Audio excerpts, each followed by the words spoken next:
Today I want to talk about challenges. I might be treating it in three. I'm hoping to do it in 3 parts.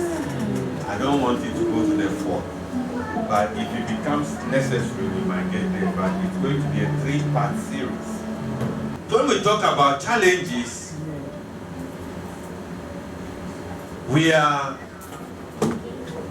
saying that you are confronted with a very difficult task or problem or circumstance or situation. When we talk about challenges, we are talking about you are confronted with a situation that is very, very uncomfortable to you. When we are talking about challenges, we are talking about a situation that has developed along your comfortable route, your known route, something that you consistently do regularly with ease and comfort. And then all of a sudden, a situation arises which changes the status quo. When we talk about challenges, we are talking about something that is hard to do. That is what we call a challenge. And every human being goes through a challenge one time in his life, or twice, or thrice. Somebody is saying once? Yes, you are right, not once. Challenges will keep coming. And when the challenges come your way, it has the potential of distracting you, destabilizing you, frustrating you. You have planned your salary, how to spend it. You know you are going to be making $500,000 a day. And so you plan towards it. Then all of a sudden, your aircraft develops a problem.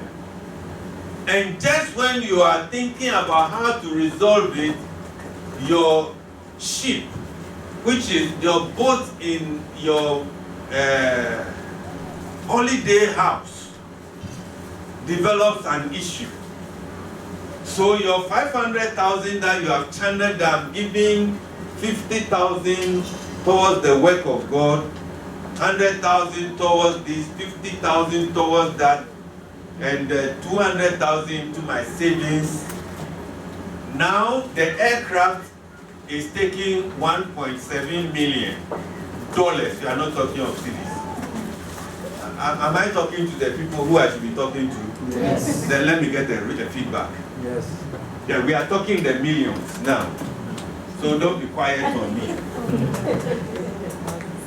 We are not talking the thousands, because I want to prepare your mind towards it. Amen. Yeah, those of you who were taking trot to this place, we are talking about fixing a plane. Amen. So it means you can't live in that apartment. You have to live in a place where, amen. Amen. Kind of challenges that are going to be coming to you as a living human being sometimes change your plans. A letter shows up in the mail that you are not expecting. The phone rings from Dunso Crow, and it is, you know Dunso Crow? Yeah. You see, the phone rings, and when you see the caller ID, you know the number.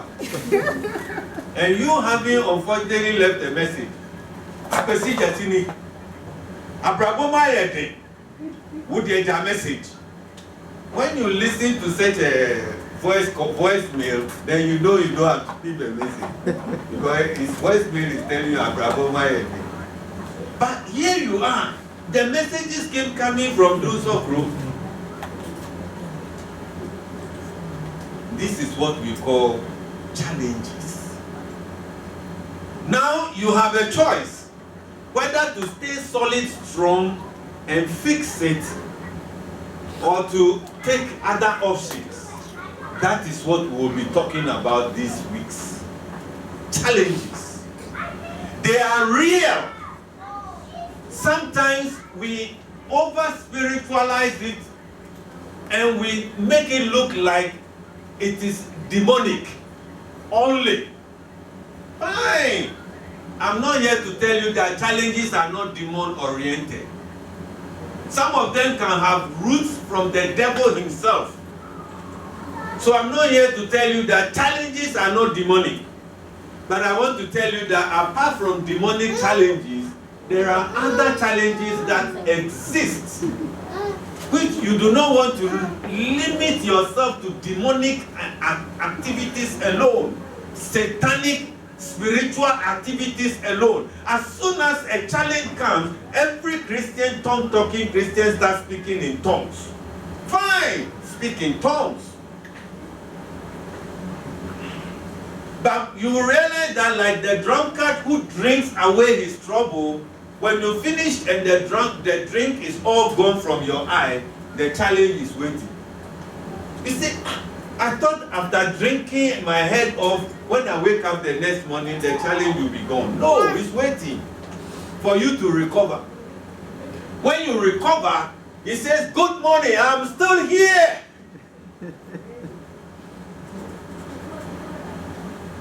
Some of you just speak in tongues. The big one. And then you open your eyes and the challenge is smiling. Say, what? This brother to team up with me so that we can rebuke him. So you call another spiritualist brother and say, "Hey, come on, help me with tongues. I'm coming like a caterpillar and I'll bulldoze everything on my way." You finish and the challenge is still there, solid, waiting. Challenges. We are going to be dealing with challenges. And as they come, we must know how to deal with them. Sometimes we have approached challenges in a funny way. When I was speaking, giving those instances, some were laughing. Yes. Maybe yours is not funny like that, but it's a form of it. You've had some challenges. How did you deal with it? Let's go to our Bible.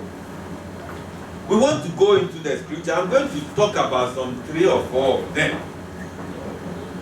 This is somebody who is losing the right to citizenship and becoming a slave. This is a serious challenge. He is a king, Obama, and Gorbachev has sent him a letter and told him that, hey, we are coming from Russia and we are asking that all of you in America will surrender to us, like it or not. Your men will be our maid servants and sweep and clean. Your women will be our maid servants and cook for us and wash our clothes. Your children will be our property. And whatever work you do, the income that you make comes to us and we determine how to run America. Like it or not, I am coming. If you are a president and you receive this message from another president, that is what we call a challenge. If you read in 1 Samuel chapter 17 and verses 1 to 56,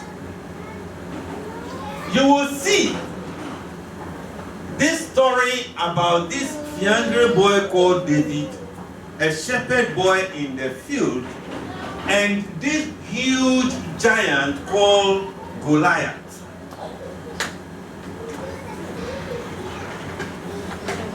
We are going to treat these 56 verses before, during, and after. Goliath shows up. And he says, my name is Goliath. And everybody had to lift their heads to be able to see the head of the person. Because Goliath is not the normal species like me and you. No, not at all. So when you turn around and the person says, hey, you there, you got to do this. To be able to see the head of Goliath. And this guy, according to scripture, you know these scriptures, so go and read them. According to Goliath, the scriptures, the description was that his helmet, he had a helmet. Apart from the fact that physically talking, Goliath is physically bigger than any Israelite. Physically bigger. He had helmet. He had breastplates. He was totally equipped, armored. So apart from his size, he was also equipped. So if you are Obama and Goliath stands there, Saul is Obama, and Goliath stands there and says,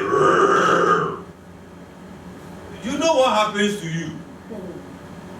It's like they are sitting in the White House thinking about how can we overcome this challenge?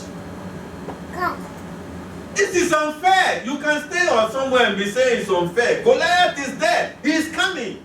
Be sitting there and be saying it's unfair. Bring somebody who is like us so that we can fight him. No. Life does not bring fairness. It comes with challenges. It's not coming with their type. It's coming with the Goliath to come and fight you and beat you.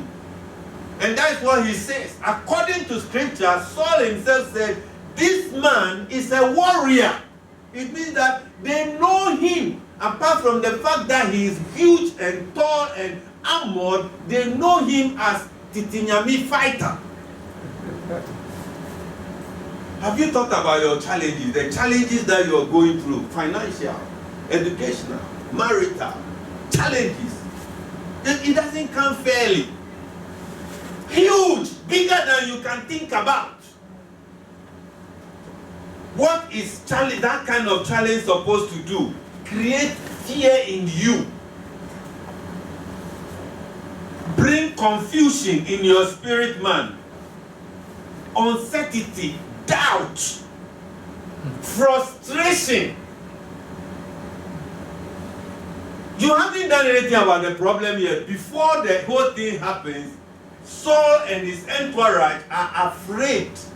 They are like behaving like a dog which has put his tail behind his thigh and is trying to dodge. Have you seen that before? Yes. Oh yeah. When he faces a challenge, when he's backing, whoop, whoop, whoop, and the challenge, a bigger dog comes, he puts his hand into and he's trying to dodge. That's a challenge. Fear. Challenges are designed to create fear, to invoke fear in you, to bring forth confusion in your life. And as long as there's confusion, you cannot be stable and think right. Every statement you make will be full of foolishness. Right. Because you are confused. A confused person doesn't talk sense. Right. When you are confused, keep quiet. Shut up. Because you will say that my mother is a girl, my father is a boy, my uncle is a woman. By the time you realize, amen. By the time you start saying that, did I say that? Yes. Did I think like that? What made me think like that? Confusion. In your confusion, you can take a spatula and use it to eat. Because you are not correct. When uncertainty sets up in your life and builds up in you, even when you have the ability to do, you still can't see how you will make it. Uncertainty, frustration. 1 Samuel chapter 17 and verses 8 to 9, it says, and he stood and cried unto the armies of Israel. Who stood and cried? Goliath.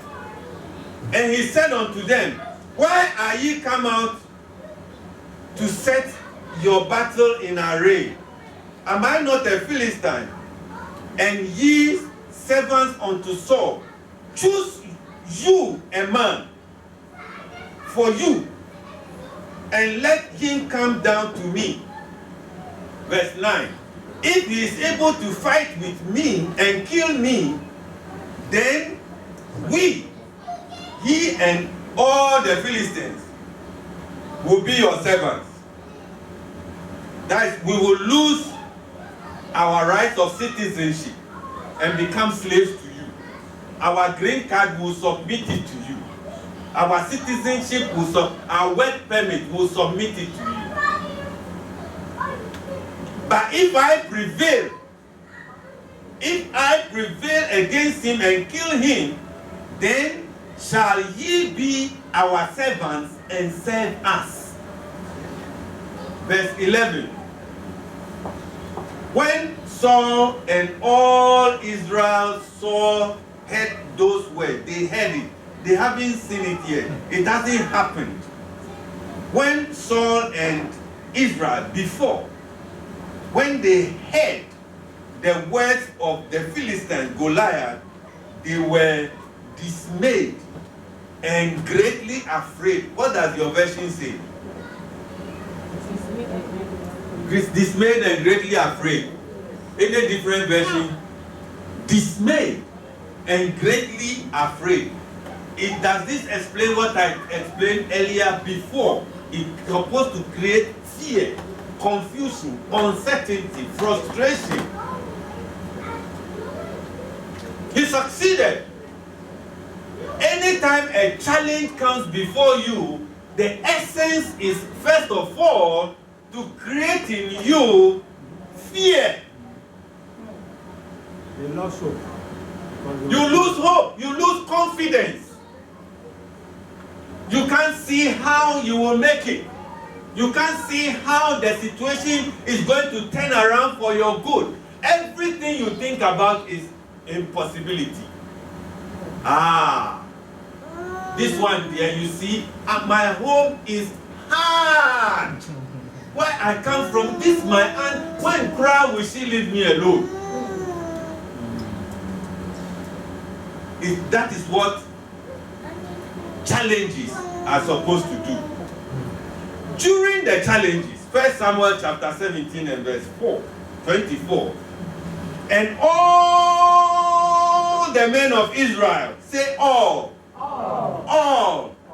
Not some of them. It means everybody, including Saul, Obama. When they saw the man, the first thing they did was they fled from him and were so afraid. You see, what do you do in the face of challenge? My wife had a challenge. The computer is not working. She lays her hands on it. She prays. The first thing some people do is they just, this thing is happening. They just throw their hands in surrender and figure out what to do. Go. Or start all over again or something else. Don't. Relax. During the best medicine, we'll be dealing with all this in details. But hold on. Trust God. Don't run. Somebody said, running away from your problem only increases the distance from the solution. Does that make sense? Running away from the problem, you are what are you doing? You are increasing the distance between you and the solution.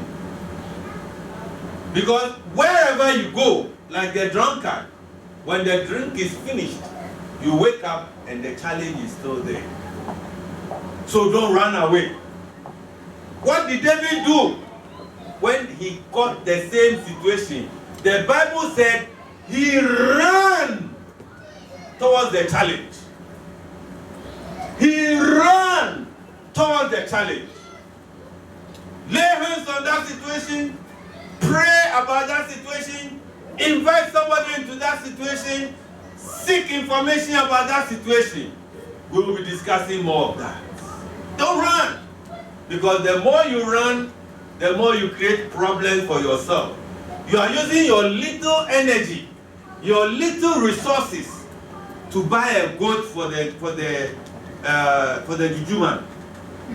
Some of us here, we don't buy. We always scream, I won't use my money to do that. I won't do that. But you are finding a nicer way of doing that. Some of us have drunk some holy waters gallons. Some of us have done all kinds of things to help us face the giants of our life. You are still running away. You are not facing the challenge. Don't run away.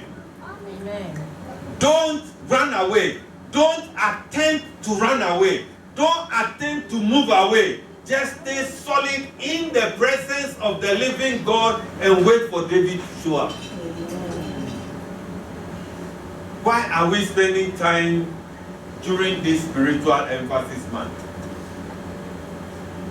One of them is so we can hear the voice of God, identify the voice of God, know the voice of God. When He's speaking, we must understand, we must know that this one is God speaking to me.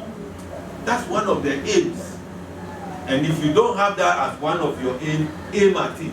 Because it is one of the surest ways by which you can unlock all the problems. It puts a key into your hand. You can hear God and know what to do. How good is it to know that God told me to do this and I did it?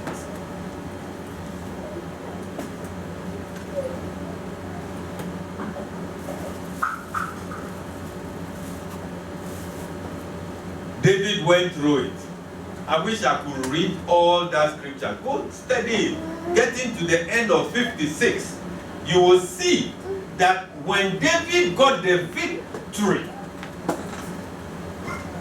ran to the challenge, took the sling, while the guy was busy talking that, who is this? So Obama, when you look through the whole of America, is it only Frank that you can send? Is it only Micah that you can send? More trouble. Can't you think about mercenaries in the system who have been well trained and equipped to come and fight me? And you send Auntie Juan? How? While the devil is busy, while the challenge is busy looking at you, you are listening to God and God is telling you, run to that thing. Take the sling. Don't use this. Do this. Do that. Talk to this. If I kill this uncircumcised Philistine, what will be given to me? While people's knees are knocking and their tails are behind them, you are talking because you are hearing from God. And when you hear from God, challenges mean nothing. When you hear from God, Goliath is reduced to something you can stone. When people are thinking of throwing a grenade to dismantle Goliath, you are thinking of throwing a stone. That is what can happen to you. If when you are faced with a challenge, you can hear God speak. Are you with me? Yes. Bible is saying that after your nation will be saved, your family will be saved, your school will be saved, Amen. your church will be saved. Amen. Deliverance will come to your house. Your dependents will receive acknowledgement. God will be glorified. Amen. Do you know what happened? Saul called Abner, the general, and asked him, whose son is that? So if I say that your family will receive acknowledgement, that's what we are talking about. That's good. At the time that they were discussing about the challenge in their front face, David's father was somewhere. He had no idea. His other 3 older brothers were in the army, not knowing what to do. You have come here to look at the fight. What kind of fight? They were not fighting anyway. They were all afraid. But when you stand strong, you stand still and face the challenge and win, your family will be acknowledged. Hallelujah. Saul asked, Obama asked, where does it come from? Dunsop Road. Where is Dunsop Road? And where is Kwesimintin in Kwesimintin is a big, nice place. There's electricity there. You know, we're talking about some place where when you sit in the lorry, they put scarf on their head. Because the road is Lusuta. The road is What way? The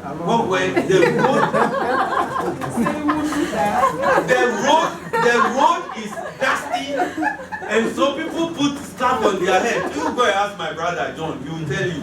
The first day he was going to do national service in some village, he said when he sat in the vehicle which was super overloaded, Yes. everybody put scarf on their head. Was like, why have these people put scarves? Men were all in scarf. Then they didn't get anywhere. Then my brother understood. The dust, ooh, their nose, their ears. When they got down, they just took the scarf and did this.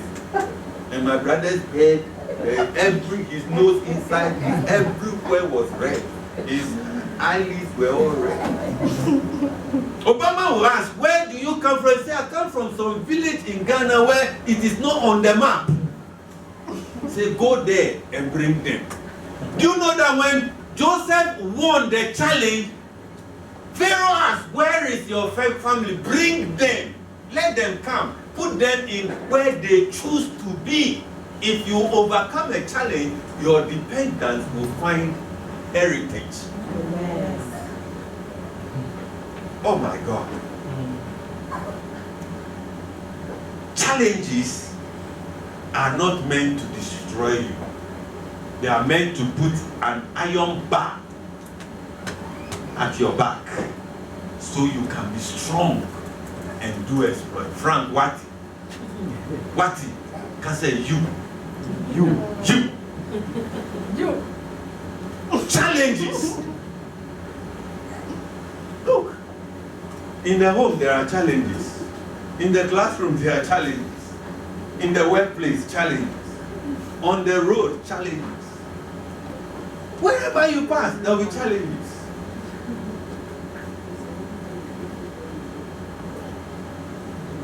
Should you back out or should back in? Let me learn the second one and then we will continue next week. It's going to be a palatable time in the presence of God. I wish that by the end of it all, our attitude towards challenges will change. We will see every challenge as an opportunity. Amen.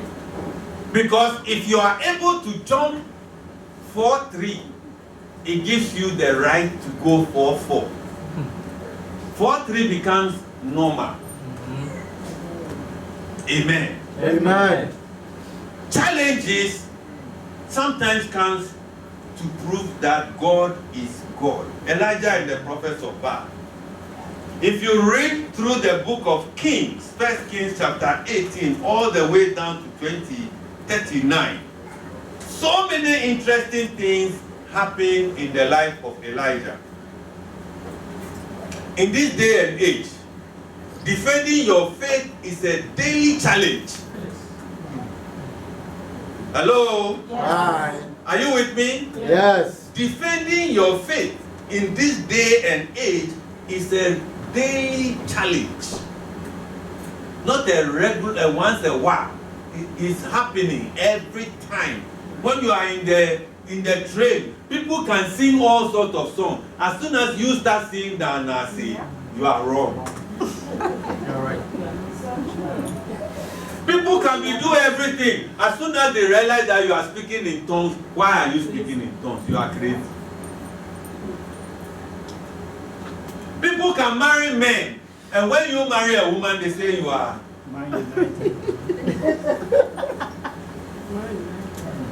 Anything you do is under scrutiny and challenge.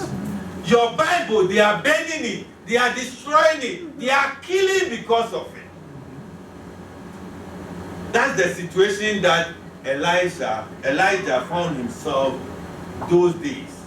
So don't think that that challenge is also gone. It's with us. Political correctness has taken center stage. Anything that you do, they say everybody has a right. Left. Everybody has a right.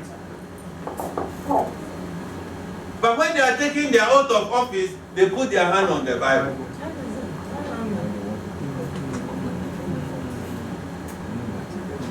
But in this day and age, in the school, you are struggling to defend your faith. In the workplace, you are struggling to defend your faith. Even in your dressing, in your home, you are struggling to defend your faith. In your apartment, you are struggling to defend. They can see with their eyes that there's something about you which is different. But as soon as you open your mouth and say, I am a Christian, I am born again, you get to their wrong side.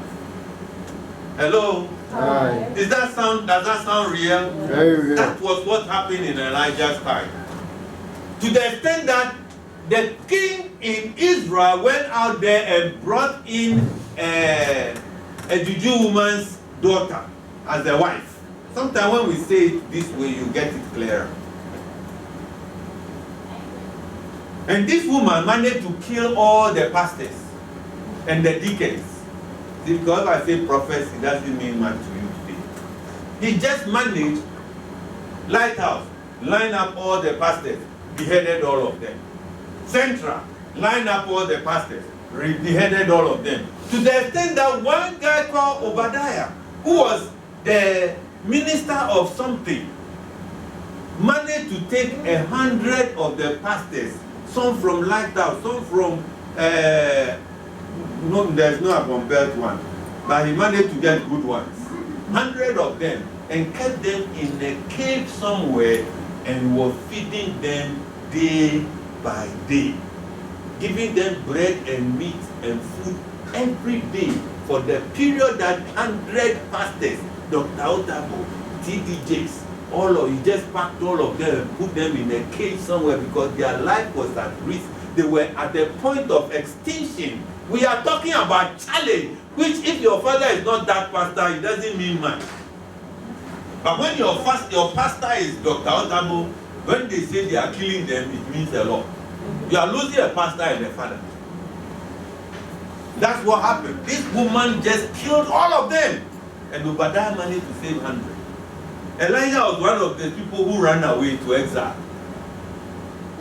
He came back. He said, hey, today be today. That's a challenge. That is a challenge. You know the story. Pray, pray. They prayed, they danced, they did on all a R and E. Nothing happened. Elijah rebuilt an altar. He took them to his regular position. Rebuilt the altar. That altar was there. The Bible said rebuilt. So it means he took them to a place where an altar was, where sacrifice was made to God originally. And he rebuilt it in their front face. Cut up the bullock. Put it on it. Use their firewood. He said, bring water. That was what I was asking myself this morning. The place already there was no water because Elijah has prayed that there will be no water. No rain. So there was no water. So where did they get 12 barrels of water to come and waste?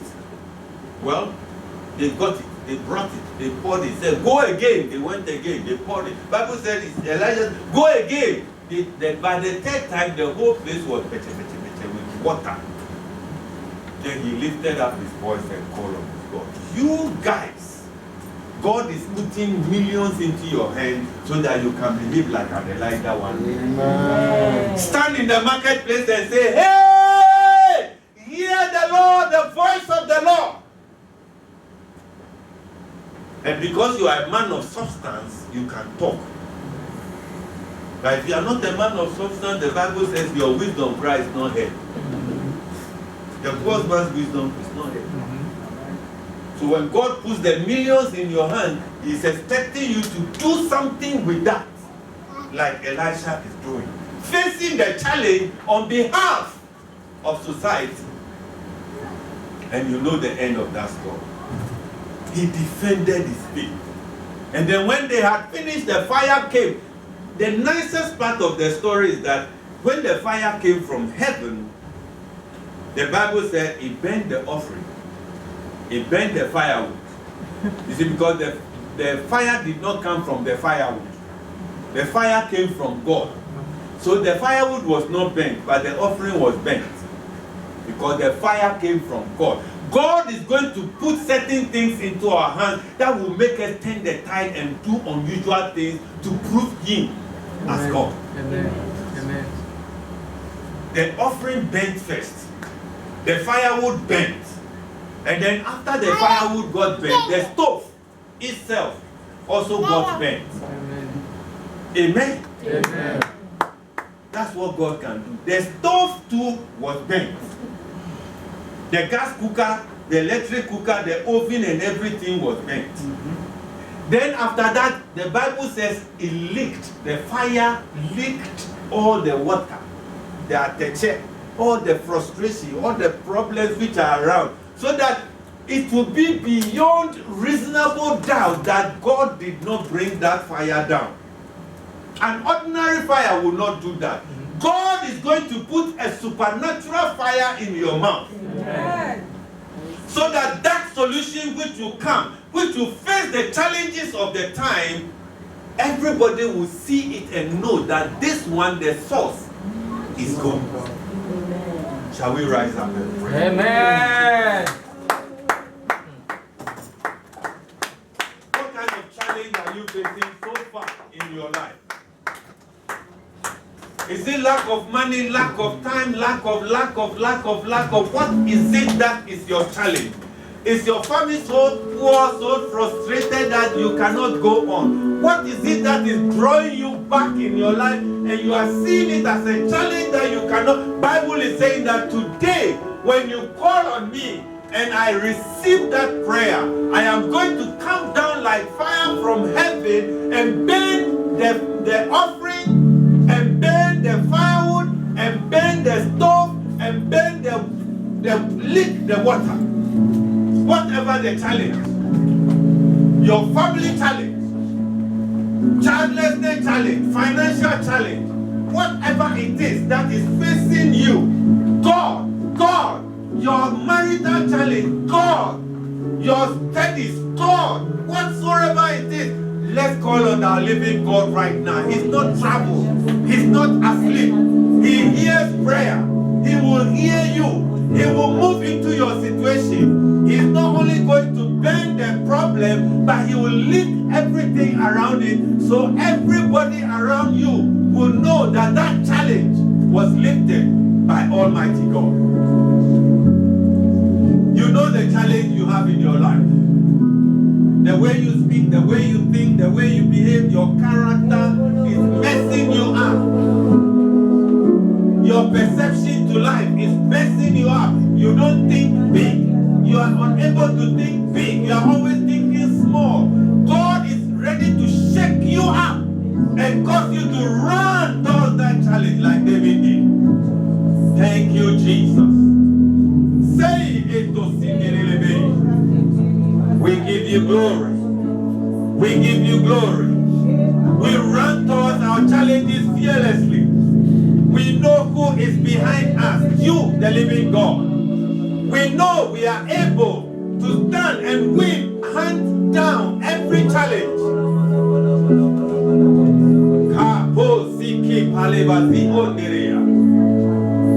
We bless you.